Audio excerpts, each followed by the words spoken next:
Paolo Banchero is a confident guy, but is that confidence warranted? And everybody needs to stop laughing about it. It's time for Locked On Magic.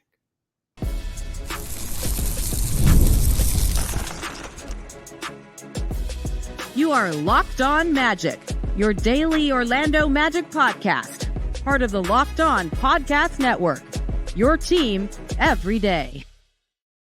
And you are indeed Locked On Magic. Today is August 18th. It will be August 19th, 2024. My name is Philip Rossreich. I'm the senior writer over at OrlandoMagicDaily.com. Of course, follow me on Twitter at PhilipRR_OMD. On today's episode of Locked On Magic, Paolo Banchero makes the intentions for the season clear. Why Paolo Banchero believes the Orlando Magic can be competitors in the Eastern Conference and why nobody should be shocked by it. We'll get to that coming up here in just a moment. But first, we want to thank you again for making Locked On Magic part of your day every day. No matter when you listen to us, whether it's first thing in the morning, whether it's right when we upload, we truly appreciate you making Locked On Magic part of your day every day. Remember, there's a great Locked On podcast covering every single team in the NBA. Just search for Locked On and the team you're looking for, the Locked On Podcast Network. It's your team every day. Today's episode of Locked On Magic is brought to you by Gametime. Download the Gametime app, create an account, and use code LOCKEDONNBA for $20 off your first purchase. Terms do apply. Friday morning at, I believe it's at the Fanatics Fest in New York City, Paolo Banchero joined First Take, which is always a sentence that should scare people because First Take is First Take. But the guys on First Take, Stephen A. Smith and Chris Mad Dog Rousseau, both had a lot of the same questions for Paolo Banchero. That this is a young team that is on the rise, that is on the come up, as they say. How do you keep up with the teams ahead of you? How do you keep up with the Philadelphia 76ers, who added Paul George, with the Boston Celtics, who are obviously the defending champions, with the Milwaukee Bucks, with Giannis? How do you keep up with the New York Knicks with Jalen Brunson that added Mikal Bridges? How do you keep up with those teams? And while they both believe Kentavious Caldwell-Pope is a great addition, you can hit the skepticism in their voices because, frankly, they don't watch the Magic. Essentially, the way Chris Mad Dog Rousseau talked about the Magic confirmed that. The Paolo Banchero, in the cool way that he does, did not blink and set a lot of the aggregators on fire, saying, quote, "We were right there last year. We got better this year. I got better. All of us got better. We're trying to make some noise. We should easily be a top 4, top 3 team and have a chance to win the East." Such a statement goes against the trend. It goes against the conventional thinking. It goes against my conventional thinking. And look, I'll get to some of that here in a minute. This is a provocative statement that in a dead time in the offseason did get some play from the aggregators, from everyone around the nation. It excited Magic fans, that's for sure. Because look, I never got people going crazy over this stuff. And I don't think anyone was out there saying Paolo is out of pocket or Paolo is crazy for saying this. What's he supposed to say? Oh, we'll be the 5 seed again. Oh, we might take a step back. That's for someone like me to say. That's for a realist to say. That is for someone who worries about such things to say. Paolo Banchero is a confident dude. Paolo Banchero is someone who believes that he will be among the very best players in this league. And again, there is no reason for him not to believe that at this point. He is someone that believes in what the team is building and as its leader. And yes, he is a team leader at this point. As one of this team's leaders, it is on him to instill that confidence in his group, on his team, to aim high. And look, he's not saying anything everybody else on the Magic hasn't been saying since May 5th when the Magic lost to the Cleveland Cavaliers. It was May 6th at exit interviews when every single player or a lot of the key players all said, we believe that one of the things we learned this year was that every game matters and that the difference between the 5 seed and the 4, the winning and losing the playoffs was if we were the 4 seed, Cleveland wasn't winning on our floor. They were not winning at the Kia Center. I'll dispute that, but I like the confidence. What else is Paolo Banchero supposed to say? But as Paolo very clearly pointed out as he had to sit through the questions from Stephen A. Smith and Chris Rousseau, they were one win away from being the 2 seed or being the 3 seed. If they had taken care of their business in the last week of the season, the Magic might have been the 2 seed. So the Magic absolutely believe that they are in this hunt, that they are in the mix, that yes, once again, everybody is overlooking them. Not necessarily that they're doubting them. The Magic are considered one of the great young teams in the league, and there is a lot of excitement. Look at the number of national TV games. The Magic got 5 national TV games, an additional 4 on NBA TV. While certainly they deserve more, as George Karl noted on his Twitter feed. It's weird cheering for George Karl. If you're a longtime Magic fan, you understand why. The Magic certainly deserve more attention than what they're getting, but there is more attention on this Orlando Magic team, and certainly should be more attention on Paolo Banchero. Paolo Banchero absolutely believes, though, in this team and in the best version of this team. And guess what? It's August. We should believe in the best version of this team. This point of the season in August, like, I'm a realist. I will say where I think there are doubts that, I will tell you the things that need to go right. We'll talk about a few of them here in a minute. I'll tell you the things that need to go right, the questions that I have for this team. But as a player, Paolo Banchero should be thinking about the best version of this squad, the best version of this team, and how this team hits that next level. It's, again, the thing that we talk about endlessly in this space. How do you level up? And Paolo knows he has a lot of that power in his hands. Paolo knows that a lot of this starts with him and starts with him taking that next step and going up that next level with this Magic team. That's going to be the key to it all. And Paolo, I think, is very confident that he did take a step up and a step further. But the Magic obviously have to play up to this competition. And it's something I think we talked about a lot in the scheduled episode on Friday, on Thursday. We'll talk about this more tomorrow, or on our next episode. I don't know if it'll be tomorrow, but on our next episode of Locked On Magic, we'll dive a little bit deeper into the schedule and why this Magic team has to step up to the plate and prove that it belongs in that contender tier. If anyone is scoffing at the notion that the Magic could be a top 3 seed or a top 4 seed even, if anybody is scoffing at that notion, it's because the Magic haven't proven it yet. The Magic haven't shown the world that they can do it, that they will do it. That even last year, they had the worst record among playoff teams against teams with records better than 500. They have to prove they can beat winning teams more consistently. And as I pointed out on Thursday's episode, there are stretches in the schedule that are going to put this team to the test. Obviously, Paolo Banchero believes, as he should, Paolo Banchero believes this team can take that next step. But that is the point of discussion. How do the Magic take the next step?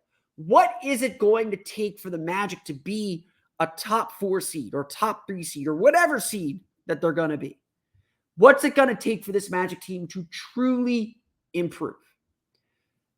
That's what we need to discuss today, because I agree with Paolo Banchero. I may sound like a pessimist all the time. I may sound like the realist in the room, and I want to be the realist in the room. I want to say, these are the questions I have. Let's see how they answer them. But let's take Paolo's thread. What's it going to take for the Magic to be a top team, and how likely is that going to happen? That's what we're going to discuss coming up here in just a moment. But first, today's episode of Locked On Magic is brought to you by our friends over at BetterHelp. When your schedule is packed with so many things, especially this time of year, you have kids' activities, you have school, you have big work projects, and so much more, it's easy to let your priority slip. You're giving so much of yourself to others, you tend to get lost in the shuffle. we know what makes us happy, it's sometimes hard to make time for it. But when you feel like you have no time for yourself, non-negotiables like therapy are more important than ever. I'm someone who's used therapy throughout my life at various times to help deal with issues and stressors in my life, learn how to better handle them, learn how to better improve my day-to-day well-being. I cannot live without therapy. It has been something that has been so helpful for me. I work in a stressful industry. It's just been amazing for me. And I know you can find what works for you as well. If you're thinking of starting therapy, give BetterHelp a try. It's entirely online, designed to be convenient, flexible, and suited to your schedule. Just fill out a brief questionnaire to get matched with a licensed therapist and switch therapists anytime for no additional charge. Never skip therapy day with BetterHelp. Visit BetterHelp.com/LockedOnNBA today to get 10% off your first month. That's BetterHelp, HELP.com/LockedOnNBA.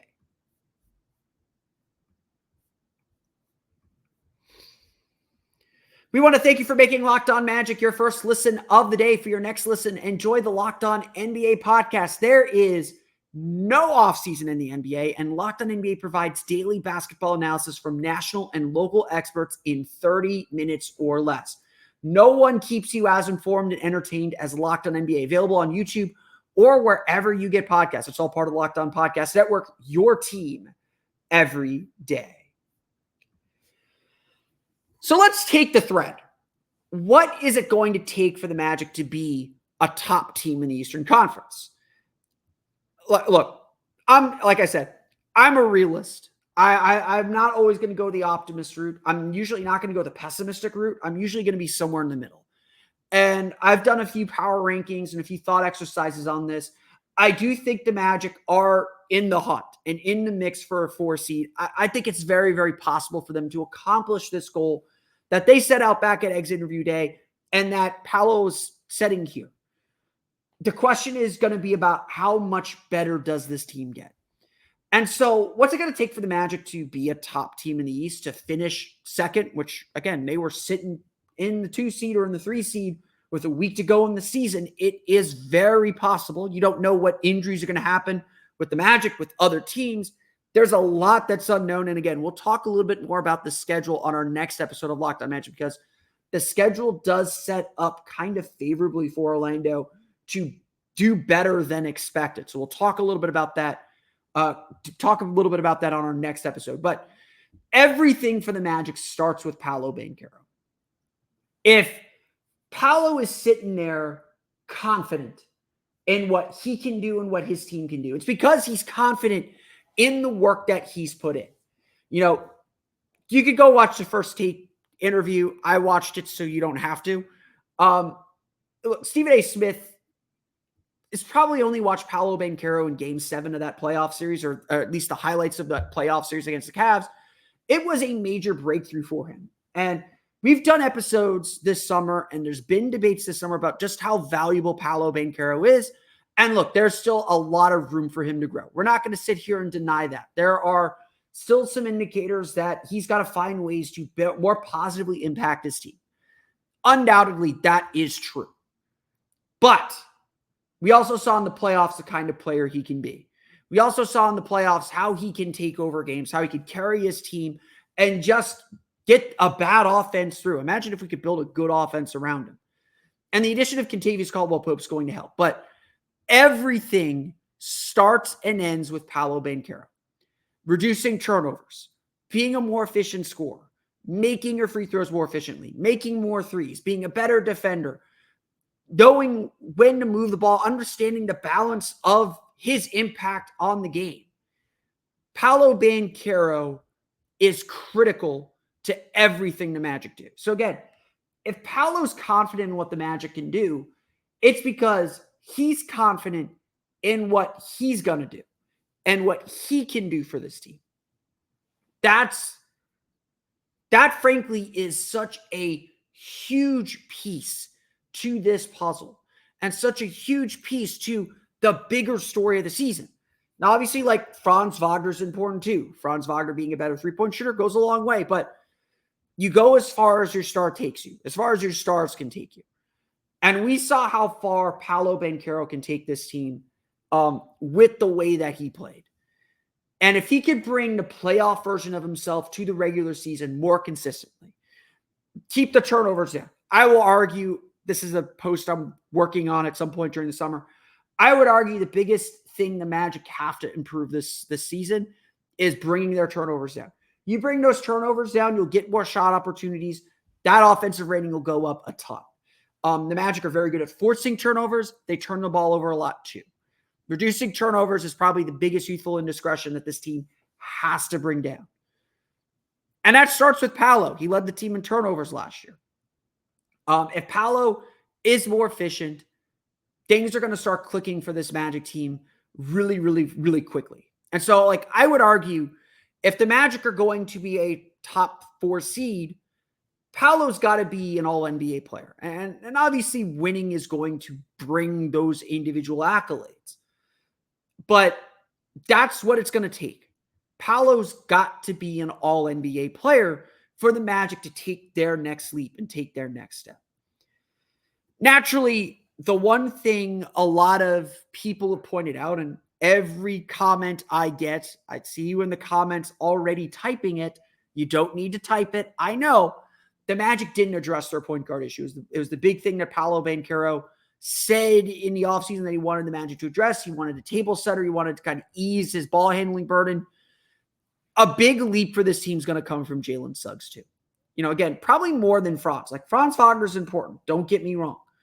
But the two players that probably control where this team goes next is Paolo Banchero going from all-star to superstar and Jaylen Suggs becoming the Marcus Smart that everyone's kind of imagined he could be, even through the draft process. Jaylen Suggs obviously has seen his assists go down year over year. And a lot of that is because the Magic have kind of taken ball handling and playmaking responsibility from him. And that was something that got added back in during the playoffs. If you look closely after game 2, Suggs is on the ball a little bit more. He's setting up Paolo, so Paolo doesn't have to bring the ball up every time. The Magic have to look to engage Jaylen Suggs as a creator a little bit more. And whether and I think this is honestly the big mystery. And again, keyboard warriors, I see ya, I hear ya, I read all your comments that the Magic dropped the ball not getting a point guard. The Magic are all in on the Jaylen Suggs thing for now. And considering he is probably going to sign a 4-year, $130 million contract here pretty soon, they're going to be all in on him for a little bit. And that is a huge risk. I'm not going to sit here and deny that. That is a huge risk. I think that is a question for this team and a big question for this team. This is a big prove it year. If the Magic are going to take that next leap, it starts with Jaylen Suggs. It starts with Suggs matching his defensive intensity with offensive game management that allows Paolo to play off the ball a little more, that allows Franz to play off the ball a little bit more, that sets them up for easier shots. Look, the way Orlando plays, for better or for worse, under Jamal Mosley, is going to have this kind of freewheeling style. They're going to play kind of off of each other. They're going to play, I don't want to say loose sets, but they're going to play read and react. They're going to play to react. They're not playing just to run through a set or run through whatever. They're playing off of reads. They're looking to find advantages with players who can do everything. They're going to have Paolo on the ball a lot. They're going to have Franz on the ball a lot. And part of the process and part of the reason why the Magic did what they did this summer is not to interrupt that. They want those young players to still have the latitude to be creative and figure out the limits of their game. We're talking about competing for an Eastern Conference Finals spot at this point. That's probably the dream and the high-end outcome of the season, unless Paolo Banchero becomes a super-duper star. But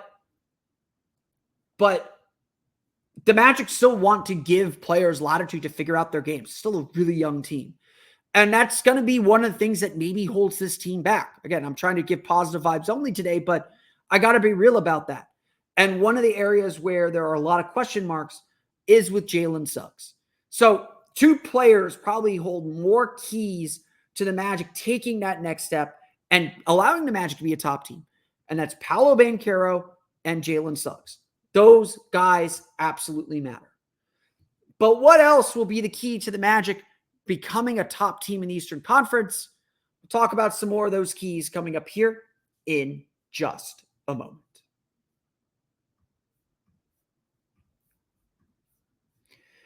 But first, today's episode of Locked On Magic is brought to you by our friends over at Gametime. Look, I love going to sporting events. I've been going to the theater a little bit. I went to see the Two Towers with a live orchestra at the Dr. Phillips Center a few weeks ago. I went to SmackDown on Friday. I'm looking for things. I get excited for the concerts at Epcot. I love going to shows. I love going out to see concerts. I love going to sporting events. Orlando City's coming back pretty soon. Excited to go. I got to get out to a City game. It's been forever since I've been to a City game. And for me, going to the game is so much fun, but worrying about getting the best ticket price is the worst. I'm always concerned I am paying too much for tickets. Well, the best part is Gametime allows you to put those fears to rest. Gametime even has a new feature called Gametime Picks that make getting tickets to your favorite live events even easier. Gametime Picks filters out the fluff to show you only incredible deals on great seats so you don't have to waste time searching through thousands of tickets and you're getting the best price. Plus, Gametime's 50% off Labor Day for certain games like the Arizona Diamondbacks and the Los Angeles Dodgers is going on now. So if you happen to be in Los Angeles, you can check that out. Check that out as well. I've used Gametime in the past. I kick myself every time I don't use Gametime to buy tickets because Gametime is so easy. They give you the panoramic 3D view of your seats. And if you have any trouble, their customer service is going to help you out. I honestly, I used Gametime one time, had an issue with the MLB app. I went to a Tampa Bay Rays game. Gametime helped me out so much to make sure I had my tickets to the seats, had a great time. Gametime gives you everything. Curation makes it easier to save more on sports, concerts, comedy, theater, and more. The all-in price, it's a feature that you toggle on, shows the total upfront price with no surprise fees at checkout.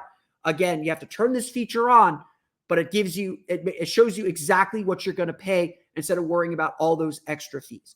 Take the guesswork out of buying tickets with Gametime. Download the Gametime app, create an account, and use code LOCKEDONNBA for $20 off your first purchase. Again, terms apply. Create an account and redeem code LOCKEDONNBA. That's LOCKEDONNBA for $20 off. Download Gametime today. Last minute tickets. Lowest price guaranteed.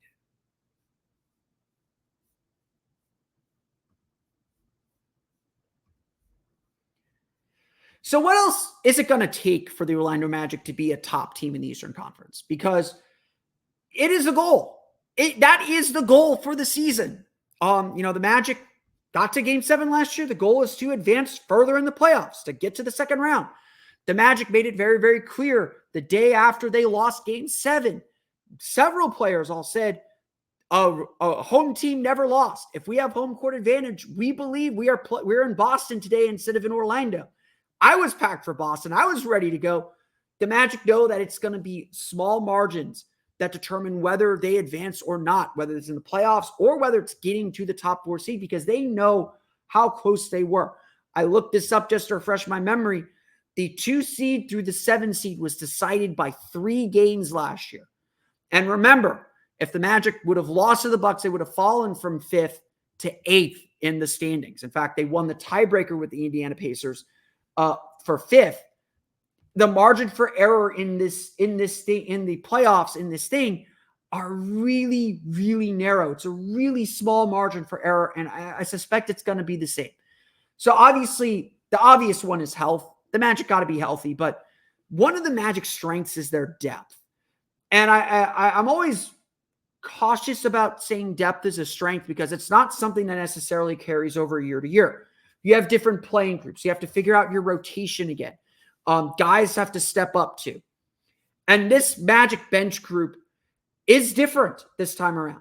Yes, Mo Wagner's still there. Yes, Cole Anthony's still there. Yes, Jonathan Isaac's still there. And those are kind of the 3 pillars of the Magic's bench group. They're going to add Gary Harris back to that bench group, which should help. Gary Harris, I think, y'all know I'm a Gary Harris defender. he is still a valuable bench player. And I think that playing in a bench role will suit him better than playing with the starters.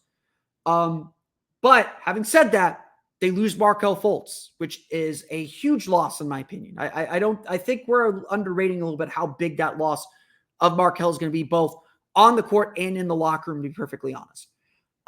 It's going to take some adjusting. So Anthony Black enters the fold. Is he ready to take a step up? Jett Howard, Tristan da Silva will be fighting for minutes.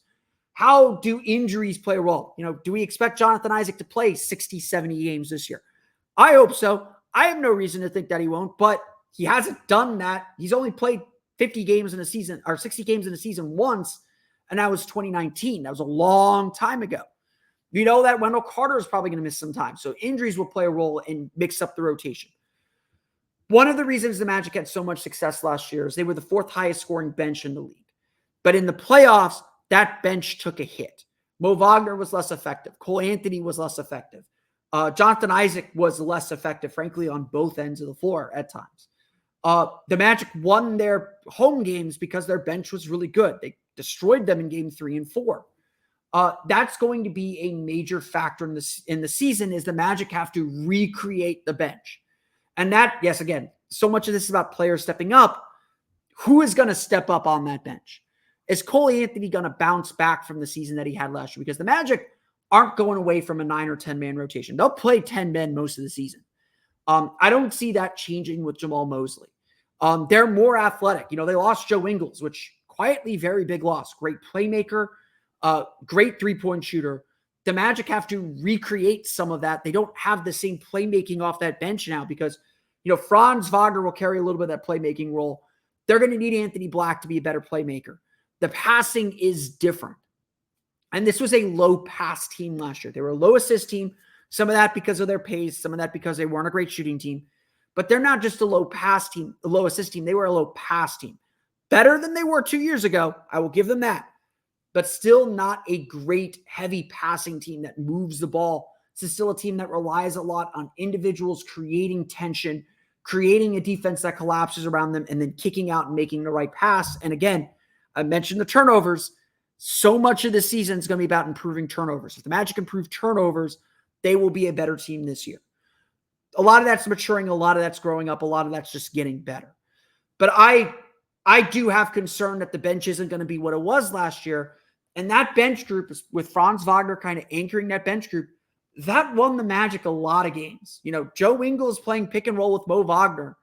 I think Mo will be fine in the end because I think Mo is just such a hard crasher. But this is not a heavy pick and roll team. Like, Joe Ingles was excellent in pick and rolls, and they don't have anyone else that's really up to that level. Like, even Jaylen Suggs didn't run a lot of pick and rolls last year. Cole Anthony is not a great pick and roll point guard. Anthony Black was not a point guard last year. He's going to be relied on to be a point guard this year. Again, I hear all your complaints about the point guard thing. I am raising that alarm here too. It is a major question mark for this team. Now, having said that, I think they can get there. I think Anthony Black can take some major steps. Jett Howard is an excellent shooter.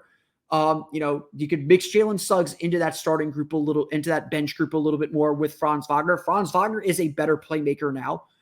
I think there are reasons to, Cole Anthony, I think, can have a bounce back year.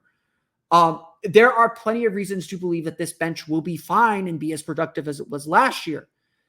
But there are question marks. And at the end of the day, I think this is really what all of these preseason predictions are trying to say. The preseason predictions are really trying to say, which teams do we feel can answer our questions? And which teams have provably shown they can answer some of our questions? And the fact of the matter is the Magic haven't provably shown they can answer these questions. So again, Paolo Banchero absolutely should be saying we can be a top 4 seed, top 3 seed, because guess what? The Magic can.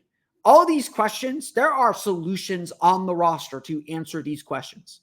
The question is, will they? And for the prognosticators, for the predictors, they don't know if they can. We don't know if Paolo Banchero can be an all-NBA player. He's knocking on the door on it, but as the assumption is, yes, he will get better. But we don't know if Anthony Black can step into the backup point guard role or if Corey Joseph is going to be needed a little bit more than we all anticipate. We don't know if Cole Anthony can bounce back from the season that he had last year. I think most people would say he had a down year last year. I'd agree with that. We don't know the answer to a lot of these questions, but the Magic can answer them. They are good enough to answer these questions, and they are good enough to take the next step, to take this big step forward.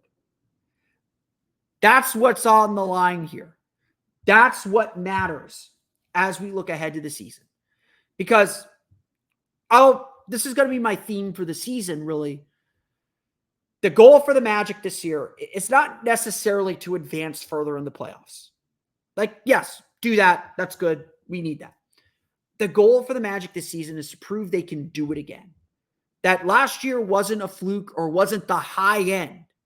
They got to prove consistency. They got, and not just consistency game to game, consistency year to year. That they are reliably this. That they are reliably every year the 6th seed. Like, honestly, I know I've said this before. We're going to have to divorce results from the results of the season from progress, from determining whether the season is a success or a failure. Now, like I said, the season is a success if the Magic get to the second round.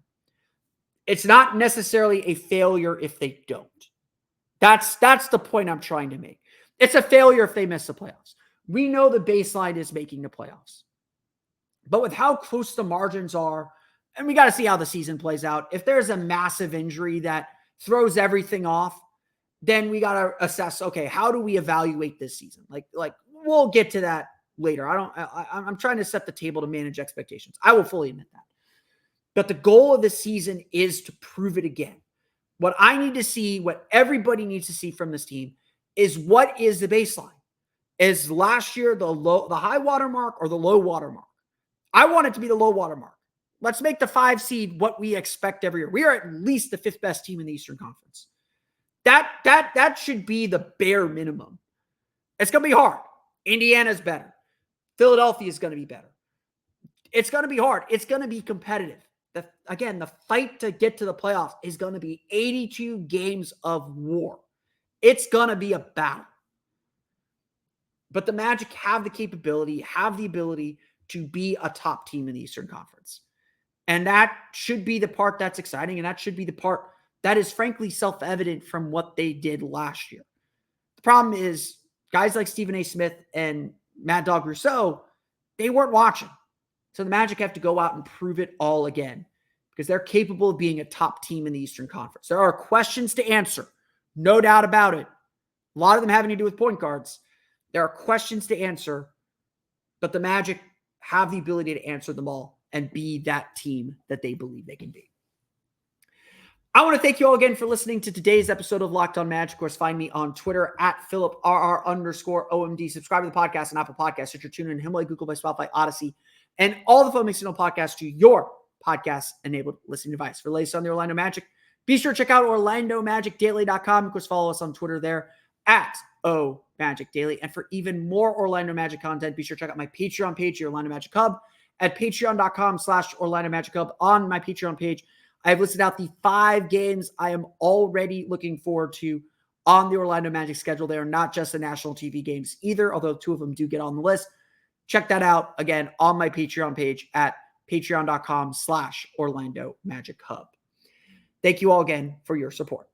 Now that you're done listening to me, be sure to check out the Locked On NBA podcast where the season never ends, providing national expertise with a local perspective.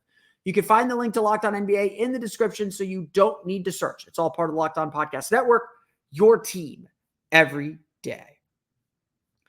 Like I said, on our next episode of Locked On Magic, I'm going to go deeper into the schedule, why the Magic have some advantages you would not think about in the schedule, and why the schedule is still going to be very, very challenging and difficult. We'll talk about all the reasons to complain and all the reasons to celebrate from 80 random days on the calendar. We'll get to that on our next episode of Locked On Magic. But until then, for Orlando Magic Daily and Locked On Magic, this has been Philip Rossman-Reich. We'll see you again next time for another episode of Locked On Magic.